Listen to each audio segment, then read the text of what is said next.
வாழ்க தமிழ், வாழ்க உலகத்தார். நான் உங்கள் அன்பு தோழன் மூவேந்திர பாண்டியன். நாளொரு திருக்குறள் வரிசைக்காக இன்று நான் உங்களை இன்முகத்தோடு வரவேற்கின்றேன். இன்றைய பொழுதில் நாம் பொருட்பாலில் 76வது அதிகாரமாக உள்ள பொருள் செயல் வகை என்ற அதிகார தலைப்பின் கீழ் அமையப்பெற்ற 758வது திருக்குறள் பற்றி அறியப் போகின்றோம். பொருள் செயல் வகை என்பதற்கு பொருளினை ஈட்டும் வழிமுறை என்ற பொருளில் இந்த அதிகாரத்தின் தலைப்பு அமையப்பெற்றுள்ளது.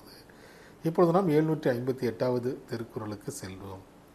குன்றேறி யானை போர் கண்டற்றால் தன் கைத்தொன்று உண்டாகச் செய்வான் வினை. குன்றேறி யானை போர் கண்டற்றால் தன் கைத்தொன்று உண்டாகச் செய்வான் வினை. இத்திருக்குறளுக்கான பொருள் என்னவென்பதை இப்போது நாம் அறிவோம். தேவையான பொருட்கள் அனைத்தையும் தன் கையில் வைத்து கொண்டு ஒரு செயலை செய்ய தொடங்குவது என்பது எவ்வித பயமும் இன்றி குன்றின் மேல் நின்று கொண்டு யானை போரினை காண்பதற்கு ஒப்பாகும் என்பது இத்திருக்குறளுக்கான பொருளாகும்.